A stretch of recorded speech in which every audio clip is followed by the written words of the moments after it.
Oremos al Señor. Dios te salve María, llena eres de gracia, el Señor es contigo. Bendita eres entre todas las mujeres, y bendito es el fruto de tu vientre, Jesús.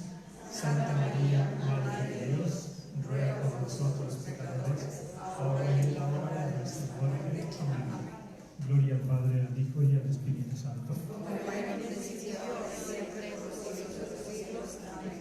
Cristo, Rey nuestro. Virgen prudentísima María, Madre de la Iglesia.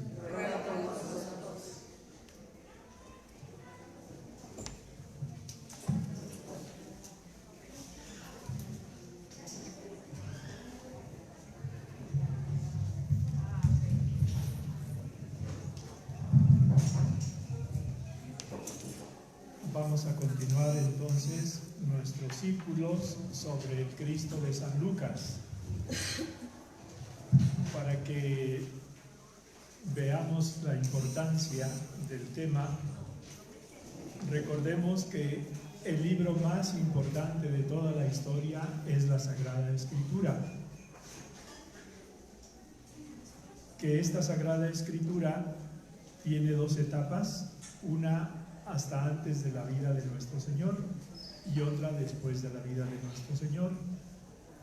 Que el tema principal de las Sagradas Escrituras es la persona de Cristo, porque todo lo que ocurre antes es una preparación por parte del mejor maestro y del mejor pedagogo que es Dios, preparación de toda la humanidad para el nacimiento de Jesús.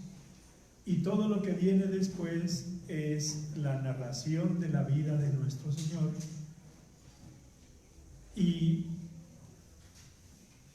la realización de ese mandato que Él dijo a sus apóstoles antes de subir al cielo: vayan por todo el mundo y prediquen el Evangelio.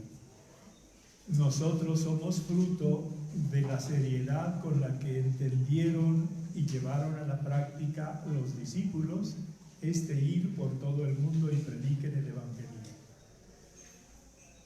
Si entonces la palabra de Dios nuestro Señor, que se contiene en la Sagrada Escritura, tiene como tema central la persona de Jesús, esta persona de Jesús es también el centro de los evangelios y es el centro del mensaje del evangelista que estamos nosotros considerando, que es San Lucas.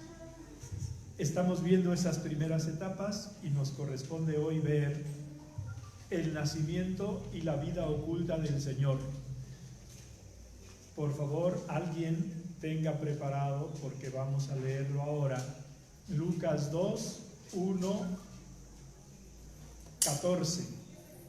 Cuando alguien lo tenga preparado, que no sean las mismas personas las que intervengan, me levanta la mano y empezamos a escucharlo.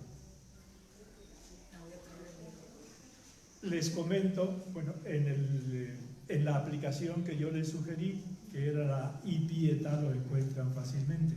A ver, padre, ¿sí? ¿me puede decir para anotarlo? iPietà. En este es como padre, pero vienen como fragmentos. A ver, ¿cómo? ¿Pieta? No. ¿Y latina?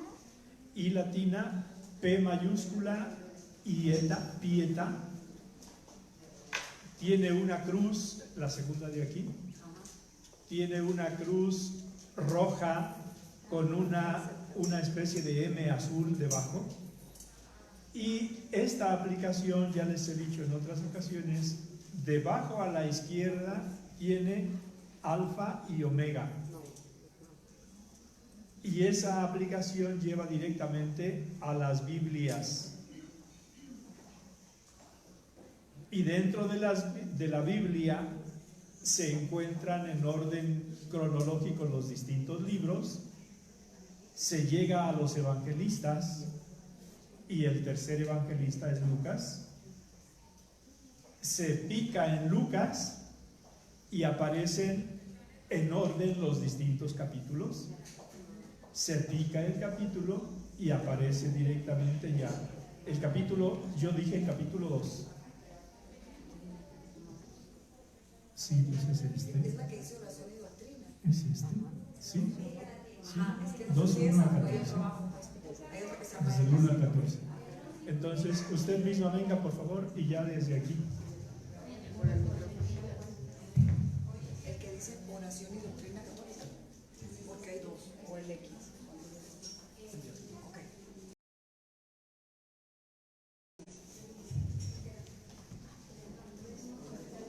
Sí.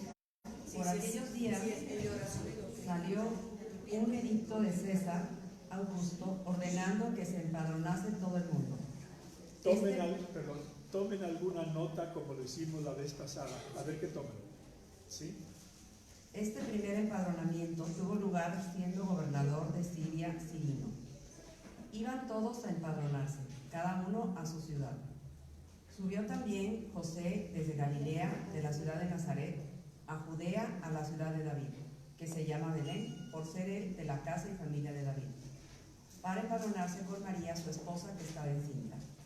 Mientras estaban ahí, se le cumplieron los días del alumbramiento, y dio a luz a su hijo primogénito. Le envolvió en pañales y le acostó en un pesebre, porque no tenían sitio en el albergue. Había en la misma comarca unos pastores que dormían al raso y vigilaron por turno durante la noche su rebaño.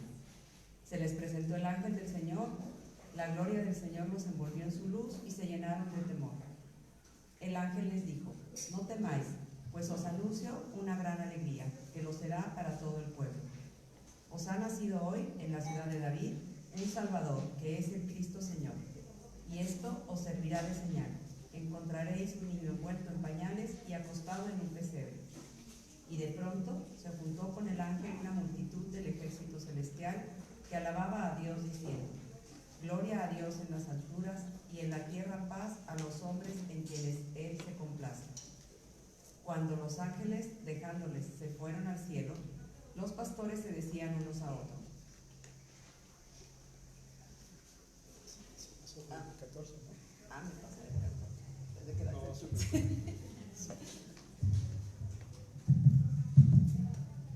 Bueno, vamos a empezar a ofrecerles algunas reflexiones que nos ayuden a valorar lo que significa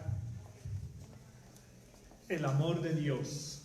Recuerdan ustedes que la frase que podremos considerar principal de toda la Sagrada Escritura y la más corta es la de la primera carta del apóstol San Juan. Creo que es capítulo 4, versículo 7, primera de Juan. Dice así una canción religiosa. Y la frase es: Dios es amor. Digo que es la más importante porque todo lo que ocurre en el Antiguo Testamento, desde la creación hasta lo que ocurrirá al final de los tiempos, es solo esto, una manifestación de Dios que es amor. Y una cualidad del amor es que se difunde por sí mismo.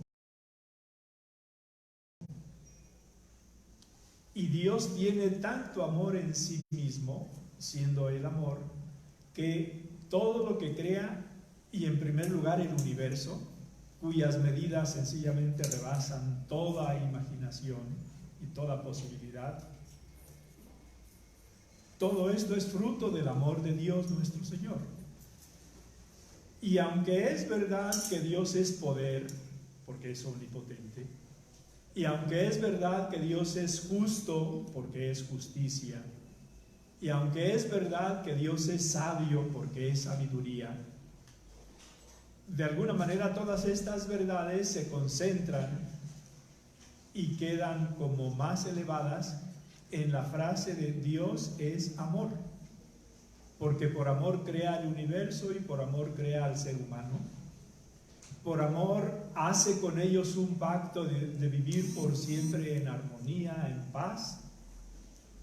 Por debilidad el hombre se separa, desobedece.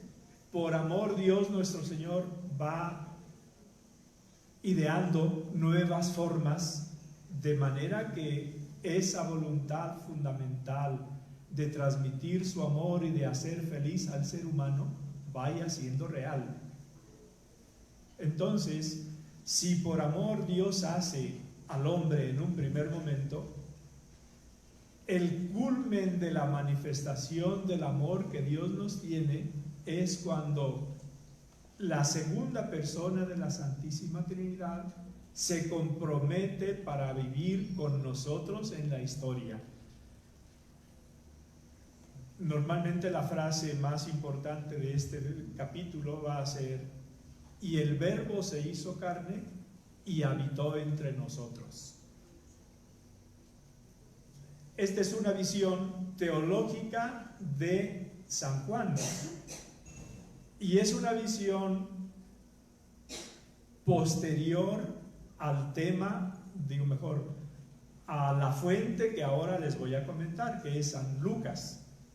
San Lucas escribe hacia el año, si no recuerdo mal, era hacia el año 80, la versión definitiva, y San Juan hacia el 95.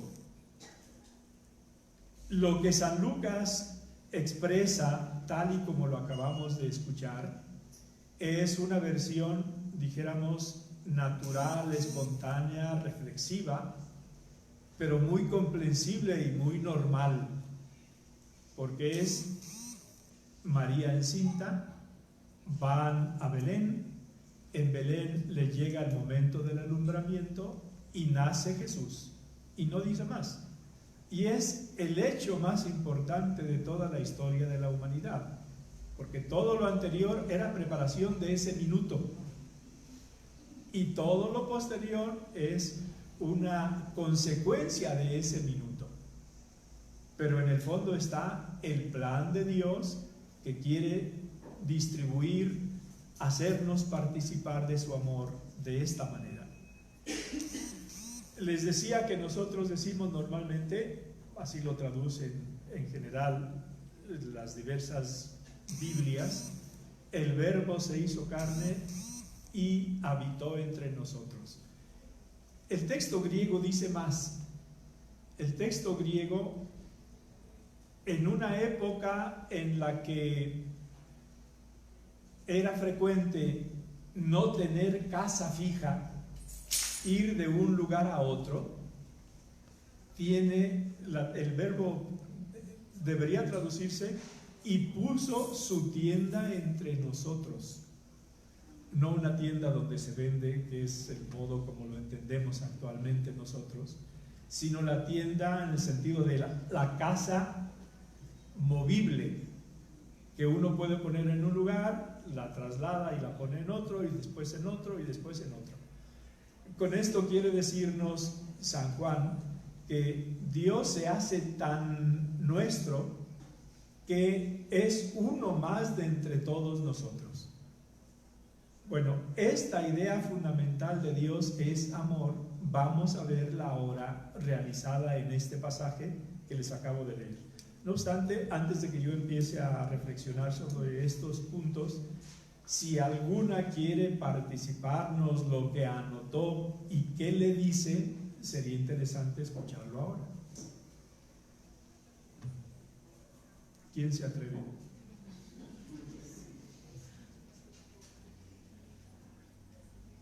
Aunque no lo expliquen, con que leyeran palabras que anotaron. Yo puse nacimiento, temor y gloria a Dios. Temor. Explíquenos el temor. A ver, me interesa el punto. Tenía temor cuando estaban No. Miren, fíjense, la palabra de Dios es tan rica que cualquier cosa que nosotros anotemos nos lo ha dicho a nosotros. Y si nos lo ha dicho a nosotros, hay un proverbio que dice: si lo conoce Dios, que lo conozca el mundo. Entonces, que lo conozca el mundo, por favor. Le puse temor porque imaginé yo que cuando estaban en ese andar y que iba a ser ya el nacimiento pues de nuestro Señor Jesús, ellos tenían pues temor de que que los encontraran, que encontraran el lugar apropiado para que pues naciera. A lo mejor, no sé, yo lo relacioné mucho con cuando vas a ser mamá y andas buscando el mejor hospital, y andas con las atenciones y cuidados, y ella pobre ahí con su criaturita y buscando un lugar propicio para que naciera, como que el temor ahí. Muy bien, ahora fíjense, viéndolo todo desde el amor. El verdadero amor supera todos los temores. Sí, yo creo que la Santísima Virgen y San José, comentando lo que tú decías ahorita, bueno, ahorita en esta actualidad así es normalmente, pero yo creo que como ellos como ellos eran llevados por el Espíritu Santo, o sea, guiados totalmente de una manera que no podemos concebir nosotros, porque somos santos. Era tal la confianza y el dejarse llevar que yo creo que eso no les preocupó. Pienso yo, porque es tanta la confianza que dices. A ver si interpreto. Pienso yo. Se sabían ellos hermanos de Dios, Sí, por eso. que son las mejores manos. Es correcto. Entonces, no yo creo que bueno, no tenían mejor, miedo. no se dejaban llevar por un cierto temor natural que se puede tener, ¿no? Tenían a lo mejor alguna incertidumbre, algún de, ¿qué será? Porque pues, Sí. la Santísima Virgen no sabía todo lo que iba a pasar. Entonces, Comprendido. pues, cierta, como santa, como lo que sea, cierta, ¿qué será? ¿Qué seguirá? Muy bien. Pero la fe, pues, la tenía Era tan superior segura al que temor. Sí, de acuerdo. yo ¿Había otra mano por allá? No, que yo creo que el temor lo tuvieron. Y Sintieron, es humanamente, porque fíjense, porque todo mundo Dios tiene miedo. no prescinde de la naturaleza humana de cada uno de nosotros. Siempre se ha dicho en la teología católica que la gracia no destruye la naturaleza, sino que la integra y la perfecciona. Entonces, lo natural ahí hay cierta incertidumbre, cierto temor.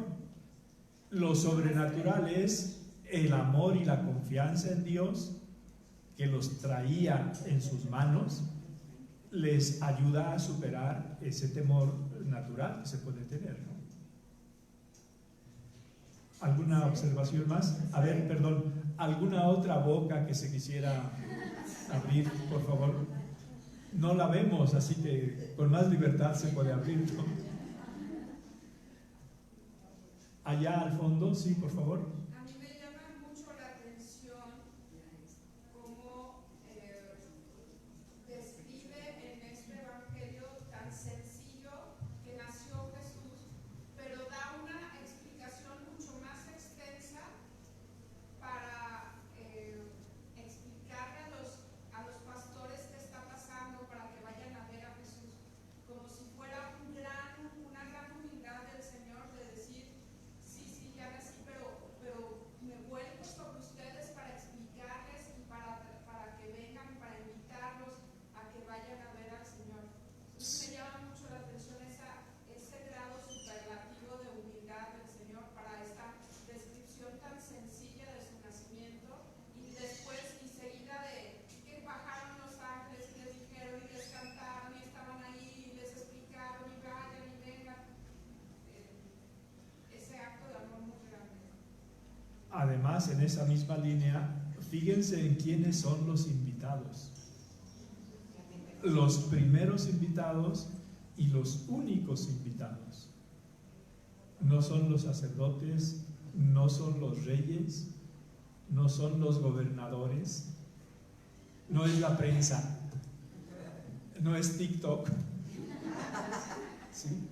Son los pastores. Y piensen que los pastores en aquella época aún se ven todavía en el presente en algunas zonas de Tierra Santa, pero los pastores eran desde el punto de vista social de la clase más humilde, más trabajadora, más sufrida, más, vamos a decir así, silenciosa e impotente. Y es a ellos a los que Dios nuestro Señor les da a conocer su nacimiento.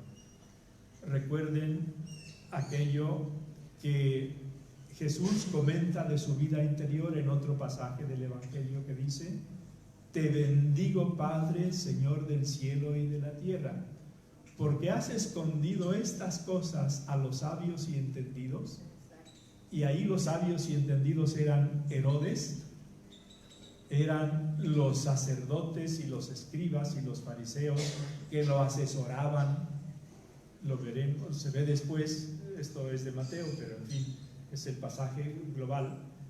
Cuando los magos buscan dónde ha nacido el rey de los judíos y se les perdió la estrella, consultan a la autoridad. Aunque la autoridad sea mala, se asesora bien en eso, encuentran que es en Belén, le dicen que es en Belén y hacen todo aquello. Pero Dios no se revela a ellos. Dios se revela y manda una embajada especial de ángeles a los pastores. Ahí se ve lo que significa el amor humilde de Dios nuestro Señor por cada uno de nosotros.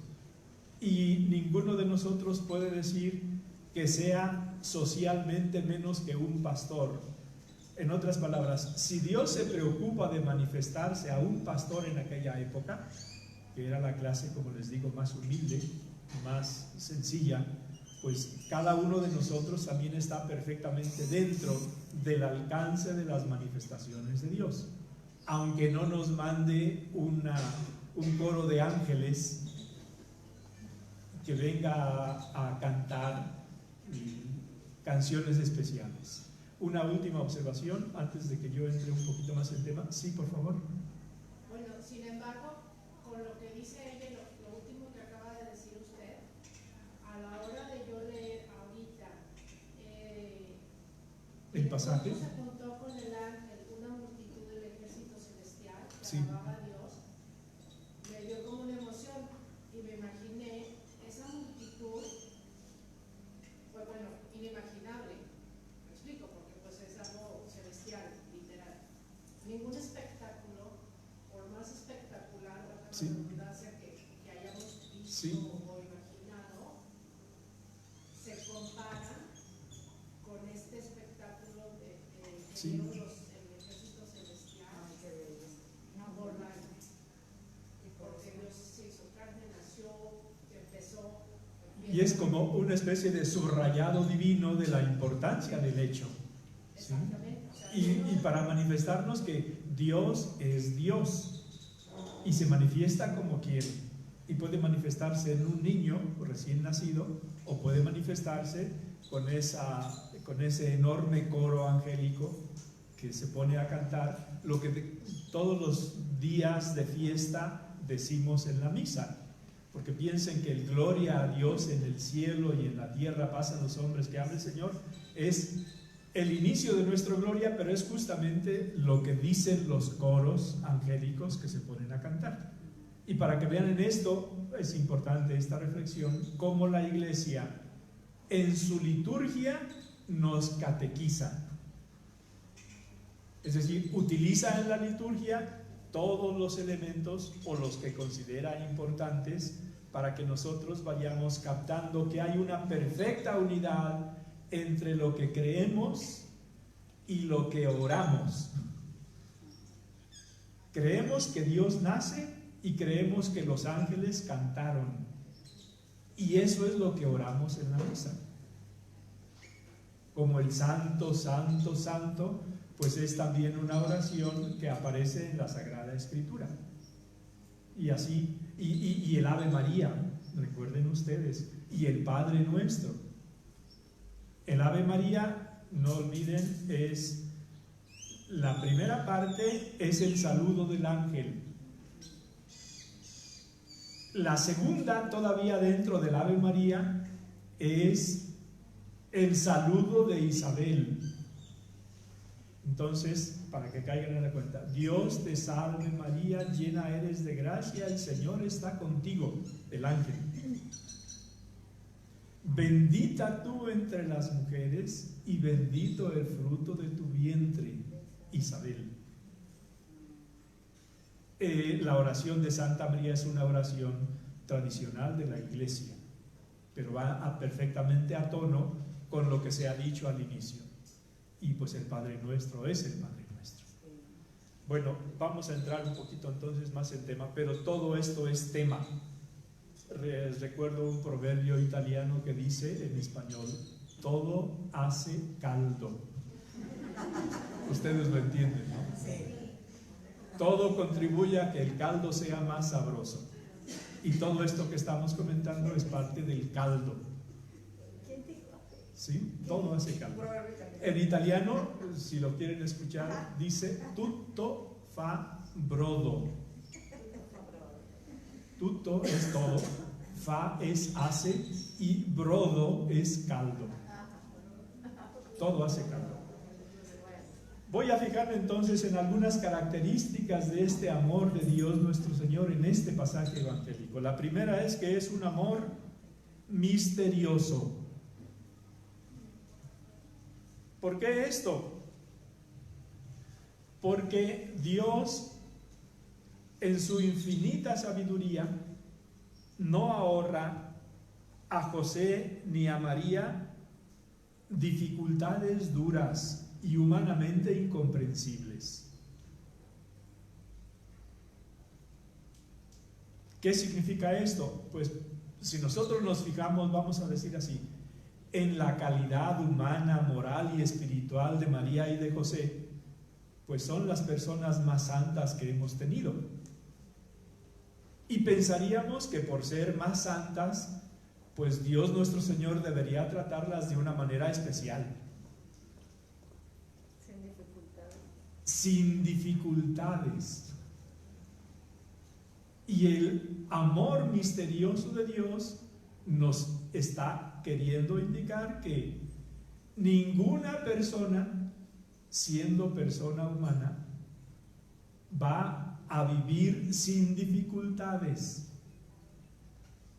independientemente del puesto que tenga y de la santidad que viva. Porque las dificultades no son, vamos a decir así, una especie de castigo por malas conductas, sino son las oportunidades para manifestar el nivel de fe, de confianza y de amor que se tiene a Dios nuestro Señor. A ver, otra vez. ¿Es la qué? Quiero escribir. Lo que quiero con esto decirles es que una parte del misterio de Dios es que a sus elegidos los prueba de modo especial. ¿Recuerdan ustedes? Hay un pasaje muy bonito en la vida de Santa Teresa de Jesús. La idea es esta. Hay un momento en la vida de Santa Teresa en el que está pasando por dificultades especiales. Y como que el Señor no se manifiesta. Luego, en una manifestación del Señor, le dice a Santa Teresa con confianza: oye, ¿cómo es que en este momento de tanta dificultad no me dijiste nada?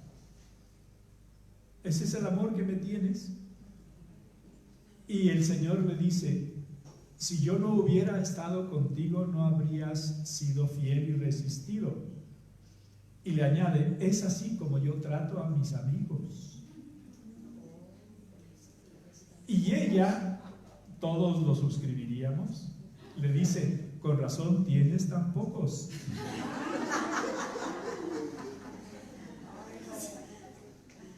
Pero fíjense que en ese sentido, en un nivel superior, las dificultades que pasan San José y la Santísima Virgen en el momento del nacimiento son dificultades muy duras. Fíjense cómo todo empieza por una disposición oficial que surge, no sé si a 5,000 kilómetros o más, en Roma. En Roma sale un edicto de César Augusto para que se empadronase todo su imperio. Y les recuerdo que el imperio romano es el que ha durado más siglos, desde su origen hasta su final fueron 10 siglos. Del siglo V antes de Cristo al siglo V después de Cristo, que los límites orientales del Imperio Romano eran la actual Jordania, Gerasa. Los límites occidentales eran las columnas de Hércules, el cabo de Finisterre, en La Coruña, en Galicia, en España. Al norte era el Rin o Inglaterra, y al sur era el norte de África. Bueno, pues el emperador romano, el más importante de toda la historia de Roma, César Augusto, quiere conocer cuántos súbditos tiene. Y dice, pues, pongamos en movimiento todo esto. Y eso pone en movimiento el hecho central de la historia de la humanidad, que es el nacimiento del Señor. Por una especie de capricho de un gobernador lejanísimo, un gobernador que fue justo, con sus problemas como todos los políticos, pero en fin, fue él el que a 5.000 kilómetros de distancia o más dice, pónganse todos en movimiento porque yo quiero saber cuántos súbditos tengo. Y María y José, como dos más, porque al fin y al cabo eran súbditos de ese emperador, van, y normalmente no se empadronaban en el lugar donde vivían, sino en el lugar de donde procedían sus padres. Y por ese motivo van desde el norte, que es Nazaret, al sur, sí, centro-sur, que es Belén, unos 150 kilómetros. Ese es un amor misterioso de Dios nuestro Señor, que no les ahorra dificultades. Pero fíjense cómo, además de esta parte de misterio que les estaba comentando, esta otra mucho más dura, el rechazo. Tienen que dar a luz en una cueva, en una gruta, porque no hay lugar para ellos en el mesón. Se puede entender de dos maneras. Una primera manera es, estando María en el estado avanzado de gestación, a punto de dar a luz, no creyeron en el mesón tener los medios necesarios para poder atenderlos. Es una forma de entenderla. Y otra más dolorosa, venían de lejos y no querían saber nada de complicaciones. Así que arréglenselas como puedan. El centro principal de la historia de la humanidad ocurriendo a través de un rechazo de los hombres que no quieren a su Dios. Esto San Juan lo dice de una manera bellísima también, teológicamente como más evolucionada. Vino a los suyos y los suyos no lo recibieron.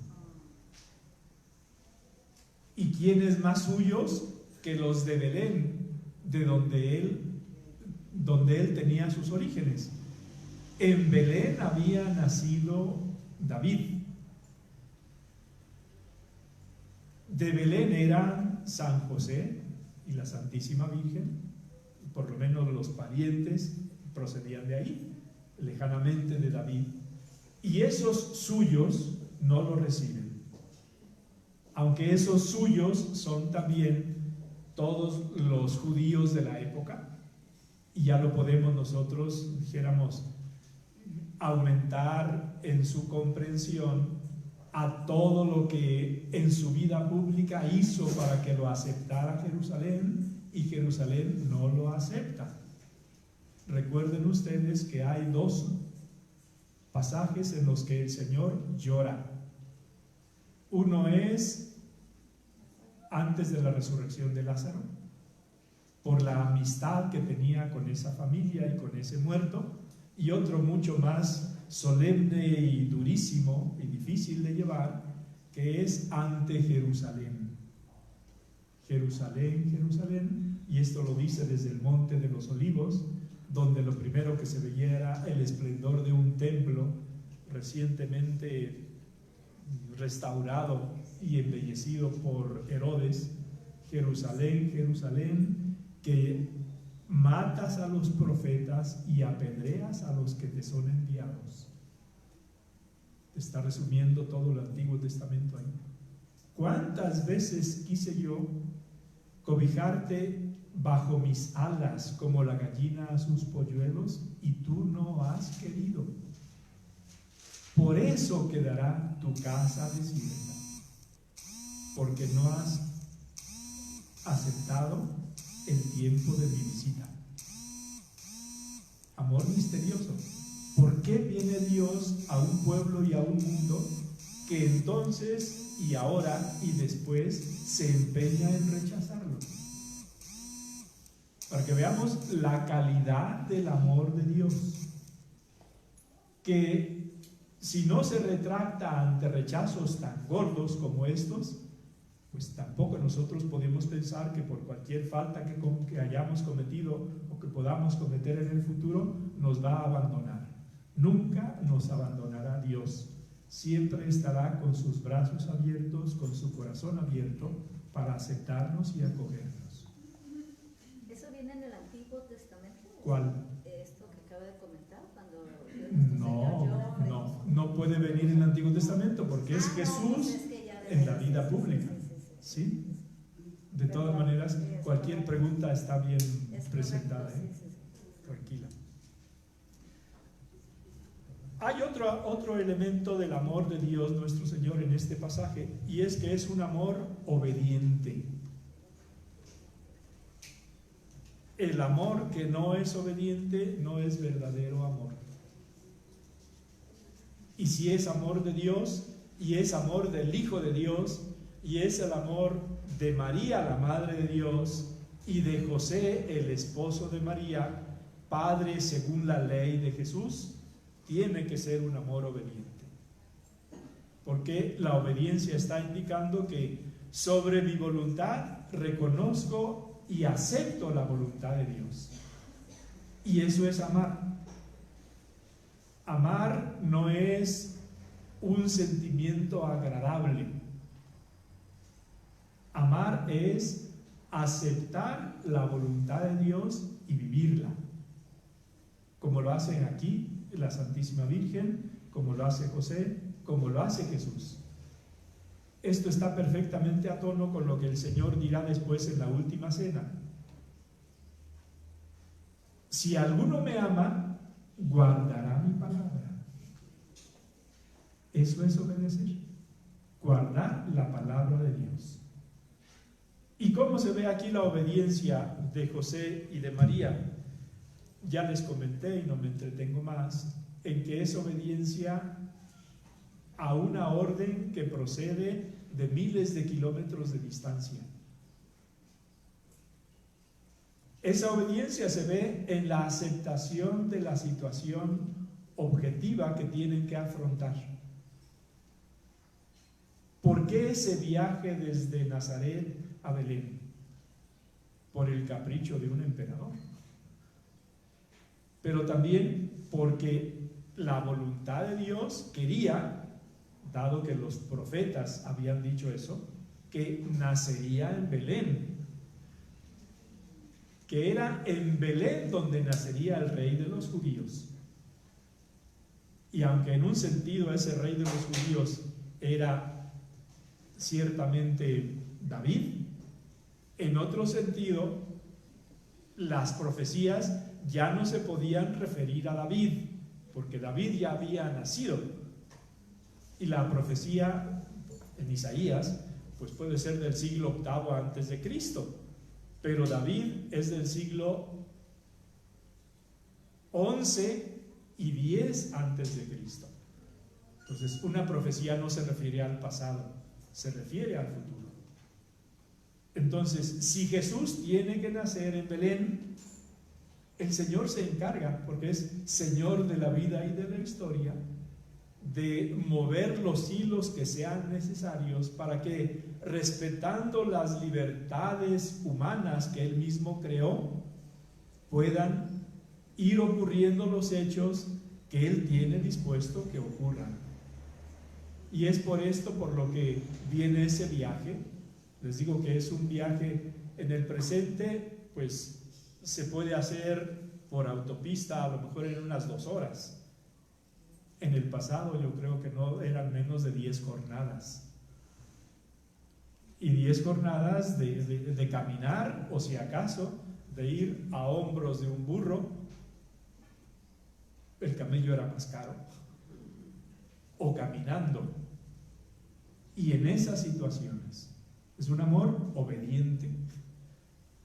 Y ese amor obediente tiene también presentes no solo, dijéramos, lo que dispone Dios respecto al momento y al lugar del nacimiento, sino que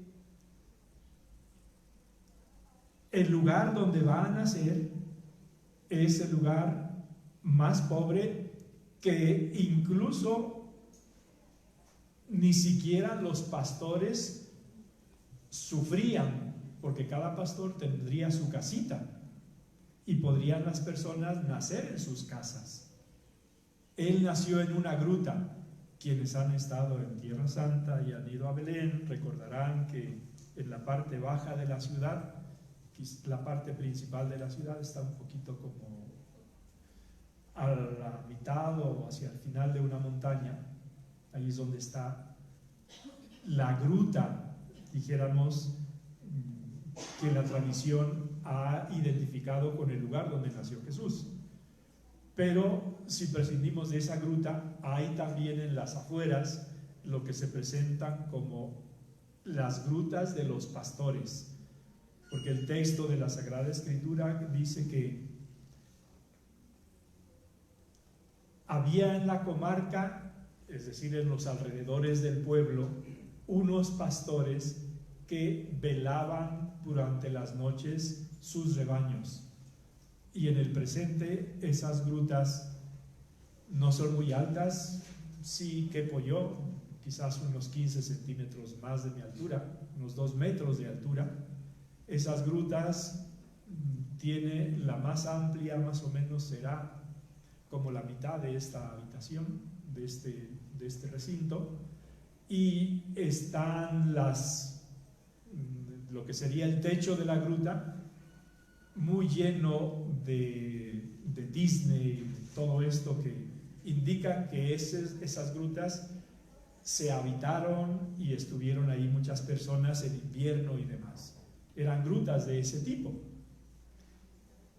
Y es en una gruta así, no en esas grutas, sino en la gruta de la parte superior, donde nació el Señor.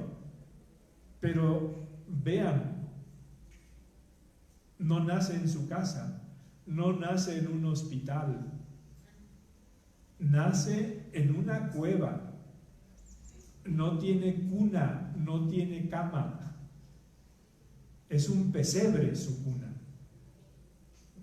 Estamos muy acostumbrados a esta realidad porque qué bien que la historia, sobre todo a partir de San Francisco de Asís, que quiso hacer patente de una manera visible las condiciones más reales del nacimiento de Jesús, y empezó con la tradición del Belén. Y qué bien que tengamos esa tradición, no todas las naciones lo tienen. Pero nos podemos acostumbrar pensando que ya es lo normal, pues es Navidad, el Señor nace en Belén, nace en una cueva y ahí lo ponemos en un pesebre. Pero poniéndonos en la situación real, el Señor de la vida y de la historia, el único que pudo elegir cuándo nacer, dónde nacer, de quiénes nacer, y que elija eso, es que es una lección tremendamente importante para cada uno de nosotros.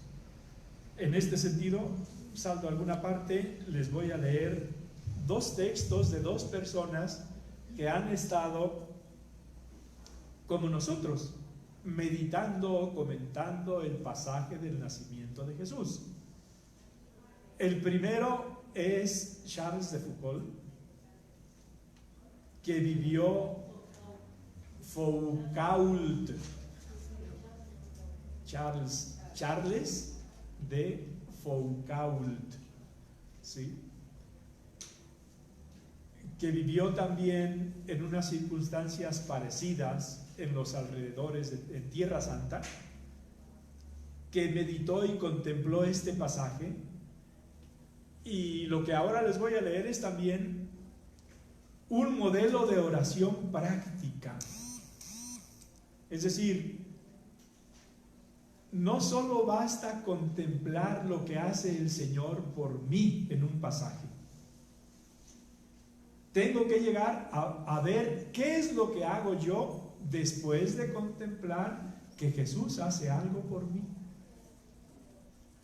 San Ignacio de Loyola decía: ¿qué ha hecho Jesús por mí? Primera pregunta. Segunda, ¿qué voy a hacer yo por Jesús? Entonces, lo que ahora les voy a leer de Charles de Foucault va en esta línea. Dice él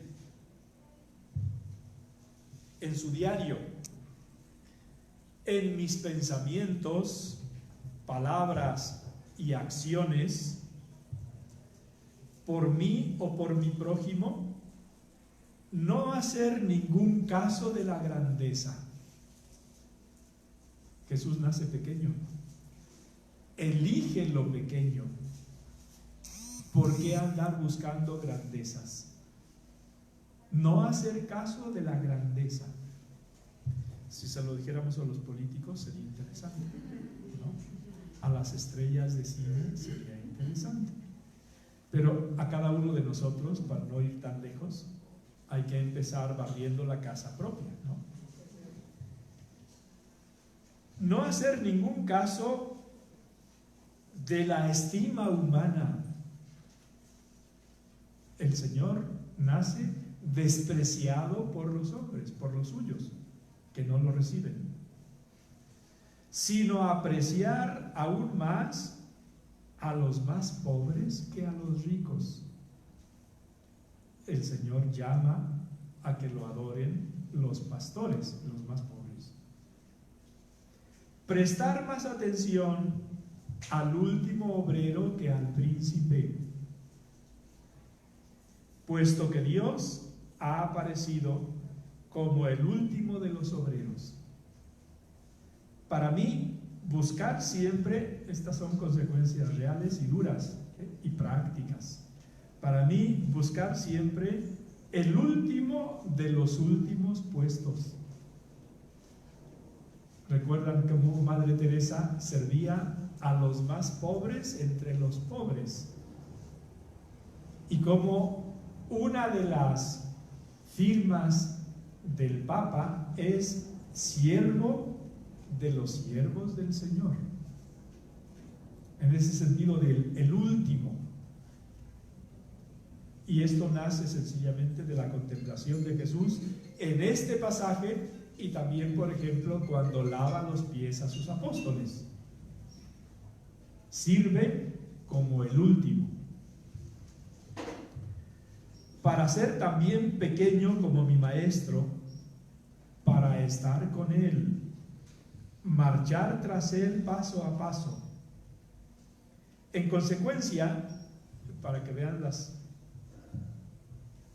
aplicaciones prácticas de una meditación, que no es solo una idea bonita, organizar mi vida para ser el último, el más despreciado de los hombres, para pasarla como mi maestro, mi Señor, mi hermano, mi esposo, que ha sido el desprecio del pueblo y el oprobio de la tierra. Y vean cómo acude a un pasaje de Isaías cuando dice: un gusano y no un hombre, con todo lo que significa gusano. Y es así como Isaías profetizó que sería Jesús de despreciable y de abyecto en su cruz, por amor a nosotros. Vivir consecuencias, vivir dentro de la pobreza, el sufrimiento, la soledad, el abandono, para vivir en la vida como mi maestro, que ha vivido así toda su vida y me da tal ejemplo desde su nacimiento. Todo esto nosotros lo podemos también concebir y lo podemos y deberíamos, en la medida en que vayamos siendo más generosos y profundos, también intentar vivirlo. Si no nos pide Dios nuestro Señor el grado de desprendimiento de Charles de Foucault, que era un religioso dedicado exclusivamente al servicio del Señor, nos pedirá lo que en nuestro estado social, en nuestra condición de vida, podamos llevar. Aquí el tema principal no es la cantidad de bienes materiales, sino las actitudes fundamentales del corazón ante los bienes, ante las situaciones, ante las dificultades, etc. Hay otro texto, este es de Tomás de Kempis. ¿Cuál es el libro que él escribió? Que es un libro muy importante en la tradición espiritual católica. La imitación de Cristo. Si no tienen ese libro, cómprenlo. Cómprenlo. La imitación de Cristo se titula. Tomás de Kempis. Si les interesa, Kempis es con K. Así de sencillo. Ahora les explico un poquito más. Si les viene bien leerlo en pantalla, seguramente que lo encuentran en internet. Si les viene mejor tenerlo en papel, seguramente lo encuentran en una librería, no sé, por San Pablo, por decir, una librería católica, seguramente lo encuentran. Pero ese libro deben tenerlo todas y deben leerlo y meditarlo todas. Yo creo que después de la Sagrada Escritura es uno de los libros más importantes, más sencillos y más profundos que hay. Los capítulos son capítulos brevecitos, pero muy profundos. Lo que yo ahora les voy a leer es de ese autor, pero no de ese libro, para que sean conscientes. La imitación de Cristo, por Tomás de Kempis. Bueno, él tiene otros libros. Uno son meditaciones, y el que yo ahora les voy a leer es de esa obra que se titula Pláticas y Meditaciones. Es otro el espíritu con que se acerca al mismo misterio del nacimiento del Señor. No son conclusiones, dijéramos, prácticas como lo que les acabo de leer de Charles de Foucault, pero son intuiciones interesantes de un corazón sensible ante el Belén, como los solemos tener en Navidad nosotros. Dice así: te alabaré, buen Jesús, dulce y amable de mi vida. Cantaré a mi Dios mientras viva, porque tú me has invitado a venir a tu santísimo pesebre. Entiende que es Dios el que está acostado ahí, santísimo pesebre, en el cual te has dignado estar tendido por mí indigno. ¿Quién se podrá apartar de aquí? Nadie, porque tú eres mi amado, de quien no quiero separarme para siempre. Por tanto, son también consecuencias prácticas, actitudes espirituales. Me quedaré en servicio de mi Señor. Encenderé un poco de fuego. Soplaré con diligencia para que no se apague. Pondré la mesa, traeré agua, limpiaré el suelo, alfombraré este noble y real pesebre. Adornaré esta santa cuna que para mí no es un vil establo, antes me recrea más que un palacio de reyes. Guardaré con cautela la puerta para que no venga Herodes a matar al niño, al cual tomaré fielmente bajo mi guarda, porque primero me dejaré matar que sufrir que extienda sobre él sus manos sacrílegas. Y si es menester huir y así a él le agrada, estaré dispuesto para huir con él a Egipto. Y así continúa. Vean cómo son, dijéramos, movimientos del alma que surgen de la contemplación serena, personal, sin prisas, profunda del misterio de Belén. Amor misterioso, pues me quedé con una, y obediente les dije también. Nos vamos a quedar ya aquí porque ya casi son las 12 y les voy a ver si tienen alguna pregunta o a responder a alguna de las que yo tenga aquí. ¿Quién quiere hablar? ¿Alguna pregunta, algún comentario? ¿No? Entonces, otra pregunta que alguna de ustedes me ha hecho respecto a la pandemia.